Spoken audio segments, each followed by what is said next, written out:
सबसे पहला और सबसे बड़ा सवाल, क्या हिंदी रॉकी सलार में ट्रेलर आएगा? तो भाई उसका सीधा सा जवाब है नहीं, ये एक अलग ही दुनिया है और ये बात डायरेक्टर साहब खुद कंफर्म किए हैं। मतलब भाई वो एक ही झटके में हमारा सारा थ्योरी का धज्जिया उड़ा दिया, सपना तोड़ दिया और ये जानने के बाद पता नहीं हम ऑडियंस को कितना गहरा सदमा लग गया। लेकिन फिर भी किंतु परंतु जो दुनिया नील साहब ने दिखाया है भाई वो काफी प्रॉमिसिंग लग रही है और इसमें भी ऐसे बहुत कुछ है भाई, जिसे देखने के बाद लगता है ये केजीएफ से कहीं भी कम नहीं है। कई सारे कबीले, उन कबीले की बैक स्टोरी, उनका आउटफिट और ये खंसार की एक अलग ही दुनिया। भाई साहब मानना पड़ेगा, जो कुछ भी इस सलार के ट्रेलर में दिखाया है एक एक करके सबके ऊपर आज के इस वीडियो में हम बात करने वाले हैं। तो भाई अगर आप ये कट्टर फिल्मी हो तो इस वीडियो को एंड तक देखना, नहीं तो भाई आप इस ट्रेलर का बहुत कुछ मिस कर दोगे। ठीक है, तो चलो अब वीडियो को स्टार्ट करते हैं। तुझे कोई हाथ नहीं लगा सकता। ओके, तो भाई अब सलार की दुनिया के बारे में देखा जाए तो ट्रेलर से जितना पता चल रहा है 1000 साल पहले मोहम्मद गजनी और चंगेज खान से भी भयंकर कुछ डकैत थे जिन्होंने इस खंसार पर अटैक किया, लोगों को अपने कब्जे में रखा और ये लोग भी यहाँ रहने लगे। अब यहाँ क्या खास बात है और यहाँ से क्या निकल रहा है ये तो ट्रेलर में नहीं बताया है, हमें वो सलार रिलीज के बाद ही पता चलेगा। पर वो डकैत लोग यहाँ अपना डेरा डाल के धीरे धीरे यहाँ एक किला बना लेते हैं और उससे आगे जाकर वो इसे एक साम्राज्य बना लेते हैं। मतलब हजारों साल पहले जो खंसार ऐसा दिखता था वो अब ऐसा दिखने लगा है। ये गेट को भी देख रहे हो, पहले कैसा था और अब कैसा बन चुका है। खैर चलो, खंसार झोपड़ी से एक साम्राज्य बन चुका है और आज तक इसके लिए कोई झमेला नहीं हुआ, सही बात है। पर अब खंसार पे वो हमले के 1000 साल बाद यहाँ एक बड़ा प्रॉब्लम आ गई है और वो ये है कि इस खंसार का सिंहासन अब सबको चाहिए और अब सब यहाँ का सरदार बनना चाहते हैं, इसीलिए जंग शुरू हो गई है। लेकिन सवाल ये है कि अब ऐसा क्या हुआ जो ये लोगों को खंसार का कुर्सी चाहिए और ये लोग है कौन? तो भाई देखो, जैसे कि हम पहले भी बता चुके हैं, यहाँ क्या मिलने वाला है वो तो पता नहीं, सिर्फ इतना ही बताया गया है कि राजा मन्नर लौटने से पहले वो लोग वर्धा को मारना चाहते हैं और यहाँ कब्जा करना चाहते हैं। पर इतना पता है कि ये लोग है कौन। देखो, जैसे कि हमें पहले बताया गया था 1000 साल पहले मोहम्मद गजनी और चंगेज खान से भी भयंकर कुछ डकैत थे, तो वो किसी एक कबीले की बात नहीं कर रहे थे, वो शायद 3 कबीले की बात कर रहे थे जिन्होंने मिलकर ये खंसार को बदला। और शायद इसीलिए इस खंसार के सिंहासन के पीछे हमें 3 स्टैच्यू देखने मिल रहा है। पहला बुल वाला, जो कि शायद सबसे स्ट्रॉन्गेस्ट कबीला था और शायद यही वो मेन कबीला था जो पहले इस खंसार पर कब्जा किया। इसीलिए देखना पास्ट में हमें पहले यही एक स्टैच्यू यहाँ दिखता है क्योंकि यही लोग पहले आकर यहाँ झंडा गाड़े थे और प्रेजेंट में शायद इस कबीला से राजा मन्नार और वर्धराज मन्नार है, इसीलिए इनके लॉकेट में भी हमें वो बुल वाला सिंबल दिख रहा है। मतलब पहले ये कबीले के बंदे बुल के जैसे मुकुट पहनते थे और अब इस कबीले के बंदे उस मुकुट के बदले बुल वाला लॉकेट पहन रहे हैं। पर इनका हथियार के बारे में अभी तक हमें कुछ पता नहीं चल रहा। ये बुल वाला स्टैच्यू में वो जो हथियार पकड़ा है स्पीयर जैसा कुछ, वैसा ही हथियार पास्ट में इनका कबीला के पास भी दिख रहा है, लेकिन वर्धराज के बंदे के पास वो हथियार नहीं दिख रहा। शायद थिएटर में जाके हमें देखने मिली, लेकिन इस बुल वाला स्टैच्यू में उसके नाक पर जो रिंग दिख रही है वैसा ही रिंग हमें राजा मन्नार और वर्धराज के नाक में भी देखने मिल रहा है। इसका मतलब कंफर्म कि वो बुल वाले कबीले के ही बंदे हैं। ठीक है, चलो अब अगला ये लोमड़ी वाला स्टैच्यू, जो कि शायद बुल वाला कबीले के बाद आते होंगे, इसीलिए इनका स्टैच्यू उसके राइट साइड में है। और अगर हम गलत नहीं हुए तो इस कबीला के बंदा ये होने वाला है, क्योंकि उस स्टैच्यू में भी जैसे उसके मुंह पर हमें मल्टीपल रिंग दिख रहा है, वैसे ये भाई साहब के चेहरे पर भी हमें मल्टीपल रिंग जैसा कुछ दिख रहा है। और ये स्टैच्यू जैसे हाथ में तलवार लेके खड़ा है, वैसे इसका बंदे भी देखना वर्धा पर अटैक करने जाते टाइम हाथ में तलवार जैसा कुछ हथियार लेकर ही लड़ने जाते हैं। मतलब इस साम्राज्य में नील साहब ने उन तीनों कबीले को उन तीनों स्टैच्यू के जैसे ही आउटफिट दिए हैं और वो जैसे दिख रहे हैं उनके जैसे उनका कबीला को भी दिखाए हैं। हाँ, पर इसके बाद हमें वो लेफ्ट साइड वाला स्टैच्यू के बारे में कुछ पता नहीं चलता, जो कि कुल्हाड़ी जैसे एक हथियार लेके खड़ा है। हो सकता है उस कबीले के बंदे ये भाई साहब हो, जो कि एक सीन पर हमें लोमड़ी कबीले के बंदे के साथ भी दिख रहा है। अगर ऐसा हुआ तो यही वो 2 बंदे होने वाले हैं जिसके बारे में कि हमें वो डायलॉग में भी सुनने मिल रहा है। नारंग रशियंस को लेके आया है, गुरुंग वाले सर्बियन आर्मी लाए। तो हाँ भाई, अब तो ये ऑलमोस्ट कंफर्म लगता है कि वर्धा को जो मारने आ रहे हैं, क्या खंसार पर जो कब्जा करने आ रहे हैं, वो इसी 3 कबीले में से बाकी 2 कबीले के ही बंदे हैं। और वो 2 बंदे नारंग और गुरुंग यही 2 गुंडे हो सकते हैं जो बाहर से लड़ने के लिए आर्मी भी लाए हैं, ऐसा हो सकता है। पर ये लोग ये आर्मी को कब बुलाएंगे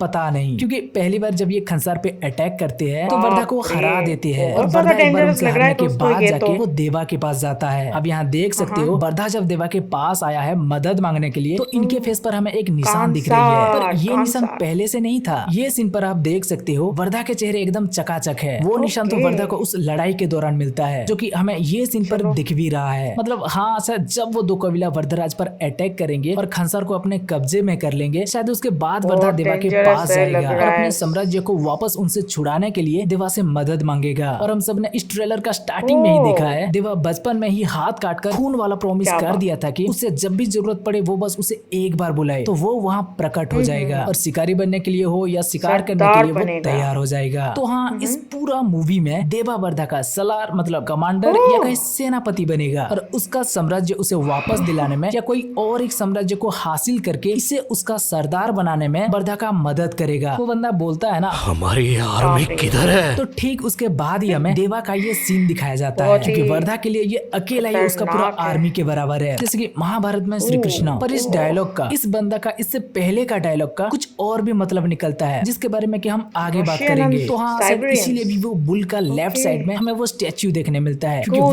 उसका सेनापति है, और राइट साइड में जो है वो उसका दुश्मन। अब हाँ, हमें पता है, हम पहले वो 3 कबीले वाला बात कर रहे थे, पर इस ट्रेलर में आगे हमें देवा भी पृथ्वीराज। स्टैच्यू की तरह कुल्हाड़ी वाला कुछ एक्शन सीन में दिख रहा है। इसीलिए हम बोल रहे थे, क्या पता सच में वो देवा। ईगल वाला स्टैच्यू कबीला का बंदा देवा भी हो, और इसका सारा कबीला वर्धा के बात खिलाफ है, लड़ने देवा। के बाद भी ये वर्धा के साथ खड़ा हो। कुछ भी हो सकता है भाई, पर ये तो पक्का है कि वो 3 स्टैच्यू का मतलब 3 कबीला ही है, जिसमें से फर्स्ट और सेकंड कबीला के बारे में पता चल चुका है। अब सिर्फ थर्ड कबीला के बारे में हमें थोड़ा पता लगाना है। देखेंगे किसी और वीडियो में हम उसके बारे में भी जरूर देखेंगे। हाँ, पर अभी ये सवाल बाकी है कि अगर वर्धा हार जाता है और उसका साम्राज्य खंसर उसके हाथ से चला जाता है, तो वो लोगों को फिर बाहर से आर्मी बुलाने कोई की क्या बात जरूरत नहीं है थी? वो इसके लोग लिए, तो वैसे तो ही ये खंसर के बाएं सिंहासन हाथ तक का पहुंच खेल चुके है। थे। तो भाई हमें ऐसा लगता है वर्धा इनसे हारने के बाद जब वो देवा के पास जाएगा तो देवा इसके तरफ से लड़कर उन्हें खंसार से निकाल देगा, और उन्हें निकालने के बाद पता नहीं क्या होगा, जो देवा और वर्धा के बीच झगड़ा हो जाएगा। तो देवा भी वर्धा को छोड़कर चला जाएगा, क्योंकि शायद डायरेक्टर प्रशांत नील एक इंटरव्यू में बोल रहे थे कि इसका कहानी 2 दोस्तों की है, जो आगे जाकर बाद में दुश्मन भी बन जाते हैं। मतलब जैसे KGF में माँ वाला इमोशन स्टोरी को दिखाया बहुत गया ही था, इसमें थोड़ा वैसे फ्रेंडशिप वाला इमोशन को अजीब है ना? दिखाया जाएगा। कैसे पहले वो दोनों दोस्त थे और बाद में Only दुश्मन बन गए। तो violence इसी हिसाब से है, देखा जाए तो बाप ऐसा रे। लगता है सलार का पार्ट 1 खत्म होते इस होते तरह देवा का वर्धा के dialogue लिए है। लड़कर वर्धा का सेनापति बनकर इसे खंसर वापस दिला देगा, और फिर इनके बीच कुछ झगड़ा हो जाएगा, और इनके झगड़ा के बारे में बाहर के कबीले के लोग जानते ही वो लोग वापस खंसर पे अटैक करने की सोचेंगे, और इस बार वो डबल तैयारी के साथ बाहर से आर्मी लेकर भी आएंगे। तो तभी शायद हमें ये डायलॉग भी सुनने मिल सकता है कि अभी 700 लोग गेट पे एंट्री कर चुके हैं। इसके बाद कौन कौन आएंगे, कितने आएंगे नहीं पता। और तभी हमें ये सीन दिखाया जा सकता है कोई जहाँ ये बात बंदा नहीं पूछ रहा है है इसके लिए, तो ये कितने बाएं लोगों हाथ को का लेके आ खेल रहे है। हैं? और यहाँ वर्धा के पास कोई जवाब नहीं है, क्योंकि देवा इससे लड़ाई करके जा चुका है। तो इसी के साथ पार्ट 1 का एंडिंग हमें दिखाया जा सकता है, पर पता नहीं हम गलत भी हो सकते हैं। तो भाई आप कमेंट करके बताओ आपको बहुत क्या ही- लगता है। ठीक है, तो अब अगला कुछ छोटे तरह मोटे का स्पेशल ये डिटेल्स के बारे में भी क्या देख लेते हैं। जैसे कि टीजर में हमें लास्ट पे देवा का मुट्ठी दिखाया गया था, तो पता नहीं चल रहा था कि ये क्यों था, क्या लेकिन भाई अब dialogue पता चल रहा है कि इसका मुट्ठी तो मुट्ठी नहीं है यार, वो क्या शिकार कहते भी हैं करूंगा, हाइड्रोलिक प्रेस शिकार भी मशीन है, जो बनूंगा। लोहे का भी ऐसी तैसी कर देती है। इसीलिए इसमें हमें दिखाया जा रहा था कि देखो इसे, ये 2.5 किलो के हाथ है बोल के। वैसे हाथ की बात कर ही रहे हैं तो ये भी बता दे कि कुछ फिल्में भाई सोच रहे थे कि इसमें भी देवा के हाथ में कोई टैटू होगा, बाप जिससे कि हीरो रे, हमेशा छुपाए बहुत रखेगा। ज्यादा लेकिन dangerous नहीं लग रहा है भाई, दोस्तों इसमें हीरो ये के तो। हाथ में कोई टैटू नहीं है, आप देख सकते हो। और इसके लास्ट में हमें जो शॉट देखने मिलता है उसके बारे में तो आपको पता होगा। पहले इसके बारे में बोला जा रहा था कि इसमें भी KGF के जैसा कुछ सीन होगा, जहाँ हमें माँ काली के पूजा वाला सीन देखने मिलेगा। तो हाँ, ये उसी का ही रेफरेंस हो सकता है। अब अगला देवा का एक और छोटा सा डिटेल स्टाइल जो हमें उसका पास्ट सीन में दिख रहा है और प्रेजेंट में भी। सोचा आपने इसे मिस कर दिया होगा, इसलिए बता दिया। बहुत ठीक है, अब अगला इस dangerous है, खंसार में लग रहा हमें है। पास्ट और प्रेजेंट के 2 टाइम का सीन दिखाया है, और दोनों ही टाइम में हमें यहाँ आग लगने वाला सीन भी दिखाया गया है। इसका मतलब जब जब इस खंसार पर मुसीबत आती है तो पहले यहाँ आग ही लगती है। और पता है प्रेजेंट में ये आग किसके लिए लगने वाला है? ये बंदा के लिए, जो खुद भी एक वूल कबीले का ही बंदा सरदार लगता है, बनेगा। क्योंकि इसने भी वैसा ही एक लॉकेट पहना है। सोचो ये बात राजा मन्नर को पता चलने के बाद वो क्या बोलेंगे।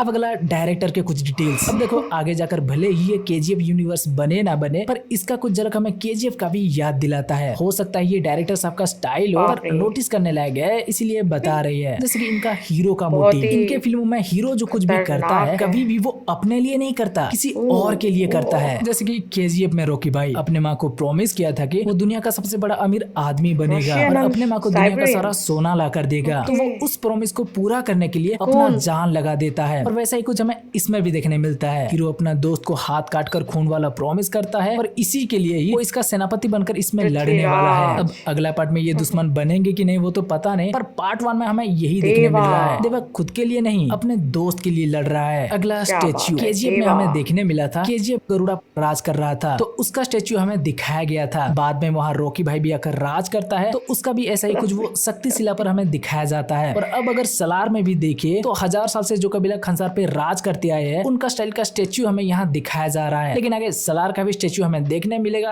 ऐसा कुछ कह नहीं सकते। फिर अगर कुर्सी के लिए लड़ाई का भी देखे तो उसमें जैसे 3-4 गैंग मिलकर ही केजीएफ को चला रहे थे, पर राज गरुड़ा कर रहा था तो वो लोग गरुड़ा को मारना चाहते हैं। वैसे सलार में भी 3 कबीले के बारे में पता चल रहा है, जिसमें से बुल वाला कबीला से वर्धा वाला सरदार बनना चाहता है, तो ये लोग वर्धा को मारना चाहते हैं। यहाँ पर इसमें थोड़ा अलग ये है कि उसमें हीरो लीडर को मारने गया था और इसमें हीरो लीडर को बचाने गया है। उसमें भी एक बार हमें रॉकी को ऐसे बंधा हुआ देखते हैं और इसमें भी बाकी बाइक का तो आपने नोटिस किया ही होगा। और क्या, और हाँ वायलेंस का भी देखे तो उसमें जैसे हाथ पैर काटने वाला सीन भी सब हीरो को लेकर दिखाया था, इसमें भी वैसा कुछ देखने मिल रहा है। भाई देवा गाजर मूली की तरह लोगों के हाथ पैर काटता जा रहा है। भाई यार इतना सारा सिमिलरिटी, कहीं प्रशांत नील भी डायरेक्टर लोकेश कनगराज की तरह कुछ छुपा तो नहीं रहे ना, पर ऑडियंस ज्यादा कुछ आशा न कर ले बोल के मना कर रहे हो पर अंदर रॉकी का कैमियो दिखा दे। अरे नहीं यार ऐसा नहीं हो सकता, क्योंकि इसमें तो केजीएफ का गरुड़ा भी दिख रहा है एक अलग रोल में। चलो जो कुछ भी है 22 दिसंबर को हमें पता चल जाएगा। लेकिन आप बताओ आपको क्या लगता है, क्या प्रशांत नील को छुपा रहे हैं या सच में सलार केजीएफ यूनिवर्स का पार्ट नहीं है? जो कुछ भी आपको लगता है हमें कमेंट करके जरूर बताना। तो भाई बस ये था सलार का ट्रेलर को लेकर स्पेशल वीडियो, आशा है कि आप लोगों को अच्छा लगा हो।